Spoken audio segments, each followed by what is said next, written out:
Bonjour, en ce beau dimanche du 4 septembre. Aujourd'hui, à l'Oasis, nous allons vivre une rencontre de culte, mais aussi de baptême. Alors, c'est toujours une joie immense que d'avoir des gens qui se font baptiser. Et puis, comme c'est une séance de baptême et qu'il y a des témoignages, des interventions publiques, bien certes, mais qu'on n'a pas forcément envie de laisser sur les réseaux, nous allons donc ce matin avoir plutôt une capsule qui va reprendre un élément de baptême, un passage biblique qui parle de baptême. Ce passage se trouve dans le livre des Actes au chapitre 8 et les versets 24 à 26 à 40. C'est le passage d'un dignitaire éthiopien qui va rencontrer en fait Philippe et qui va finalement se faire baptiser. Alors on va lire ensemble ce passage. Acte 8, à partir du verset 26. Un ange du Seigneur s'adressa à Philippe et lui dit : « Lève-toi, pars en direction du sud, prends la route qui descend de Jérusalem à Gaza, celle qui est déserte. » Il se leva immédiatement et se mit en route. Et voici qu'il rencontra un haut dignitaire éthiopien, administrateur des biens de Candace, reine d'Éthiopie. Cet homme était venu à Jérusalem pour adorer Dieu. Il était sur le chemin du retour et, assis dans son char, il lisait à haute voix un passage du prophète Ésaïe. L'Esprit dit à Philippe : « Avance jusqu'à ce char et marche à côté de lui. » Philippe courut et entendit l'Éthiopien lire dans le prophète Ésaïe.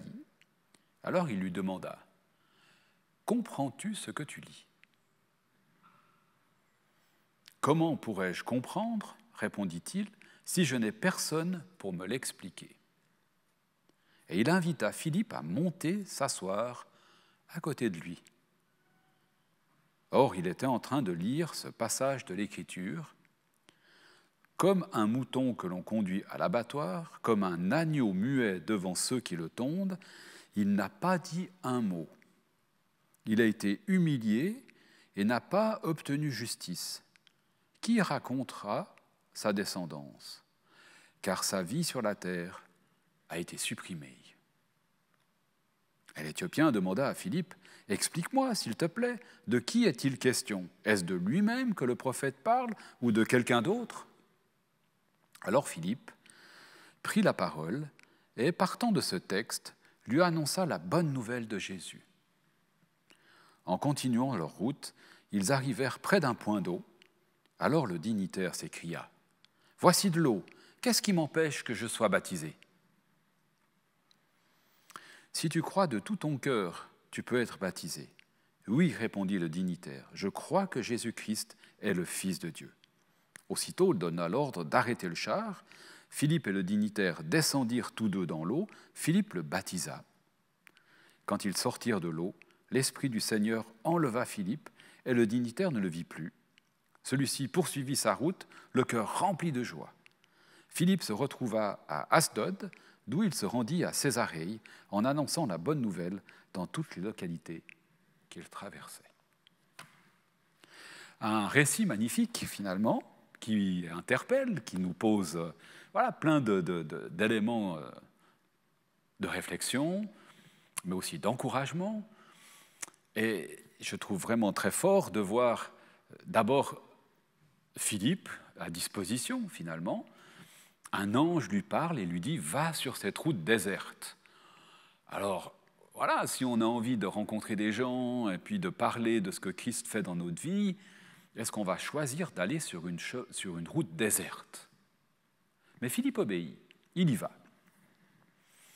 Et tout d'un coup, il voit ce char avec... donc ce char, ce n'est pas un char à foin, on est bien d'accord, hein, c'est un char d'un haut dignitaire avec toute sa cour qui l'accompagne. Il est pas, c'est pas juste deux bœufs ou 2 ânes ou je ne sais pas quoi qui tirent une charrette. Hein. C'est vraiment un convoi d'un haut dignitaire. Hein.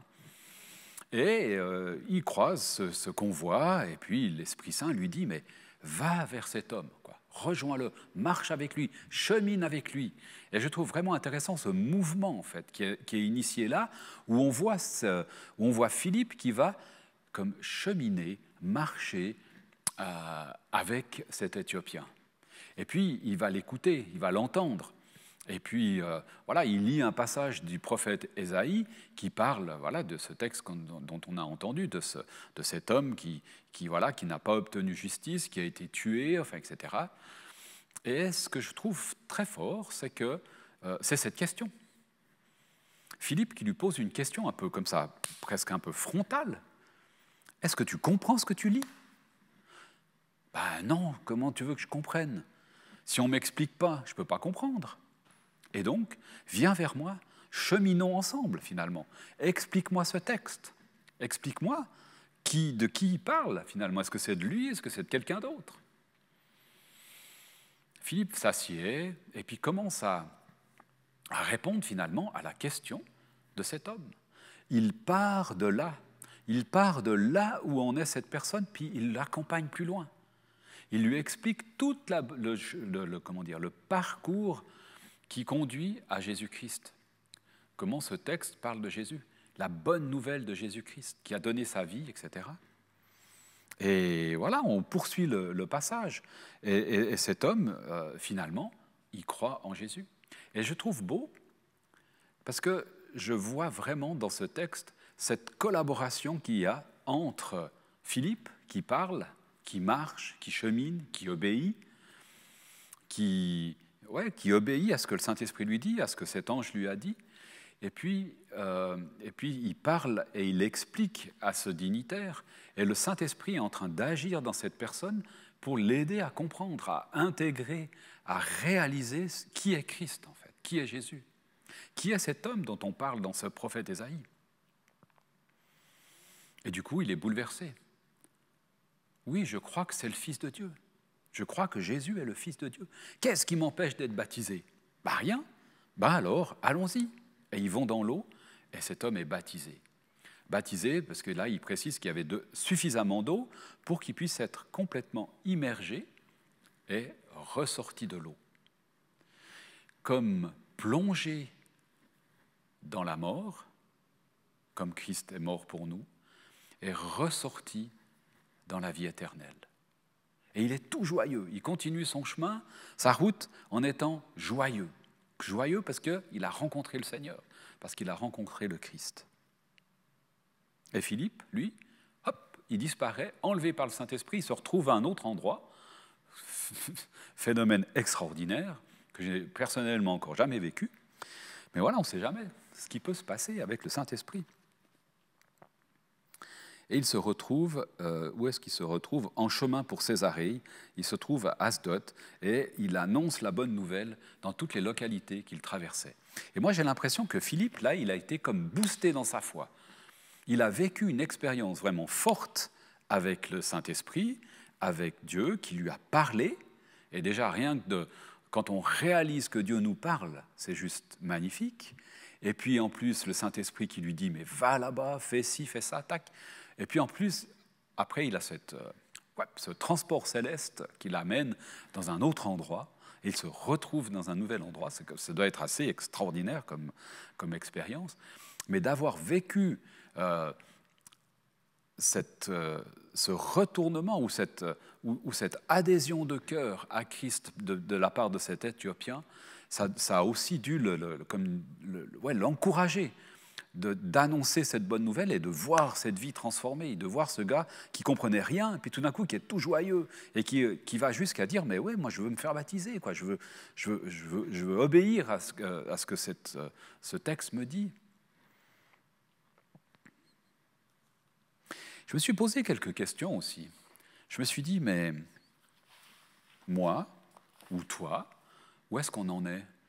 Est-ce qu'on est de ceux qui, comme cet Éthiopien, va dire « moi, j'y comprends rien ». Qui est-ce qui va m'expliquer ? Est-ce que je suis dans cette situation-là ? Ou bien, est-ce que je suis plutôt du côté de Philippe, si je peux dire comme ça, de ceux qui vont partager, qui vont expliquer, qui vont transmettre ce qu'ils vivent, qui vont partager, qui vont cheminer avec des personnes pour les accompagner dans leur découverte de qui est Jésus? De quel côté est-ce que je me trouve? Est-ce que j'ai besoin d'apprendre et d'expérimenter? Et je crois qu'on est tous en chemin d'apprentissage et d'expérimentation, de l'amour, du Saint-Esprit, de l'œuvre du Christ, de la grâce, de son accueil. On a tous besoin d'expérimenter toujours plus l'amour de Dieu, finalement. Est-ce qu'on est envoyé pour enseigner, pour expliquer, pour encourager, en mission avec le Saint-Esprit, qui œuvre avec nous? Et je trouve, comme je le disais avant, quelque chose de juste magnifique. Parce que le Saint-Esprit, la Bible nous dit, c'est celui qui convainc. Ce n'est pas nous qui allons convaincre, c'est le Saint-Esprit qui va convaincre, qui va toucher le cœur, qui va relier en fait le cœur de Dieu puis le cœur de cette personne, qui va faire que les battements vont se synchroniser, qu'il va y avoir quelque chose de l'ordre d'une rencontre de cœur à cœur entre Dieu, l'amour de Dieu et la personne en fait. Le Saint-Esprit qui parle au cœur de la personne, du cœur du Père. L'amour du Père qui est manifesté à la croix par Jésus-Christ. C'est rendu concret dans nos cœurs par le Saint-Esprit. Et nous, on est des témoins. Œuvrez ensemble avec le Saint-Esprit. Et ce texte de Jean 15 au verset 5 qui nous dit, où Jésus nous dit « Sans moi, vous ne pouvez rien faire ». Il y a vraiment quelque chose de l'ordre là, d'une dépendance de notre part pour pouvoir témoigner, pour pouvoir apporter ces choses du royaume, et on ne peut pas les faire par nous-mêmes. Il y a vraiment cette nécessité de réaliser et de vivre intentionnellement cette collaboration avec le Christ, avec le Saint-Esprit, par l'amour du Père. Sans moi, vous ne pouvez rien faire. Comprends-tu ce que tu lis? Comprends-tu ce que tu lis? Un ange du Seigneur qui parle à Philippe. Combien de fois ça vous est arrivé dans votre vie d'avoir un ange du Seigneur qui vous parle?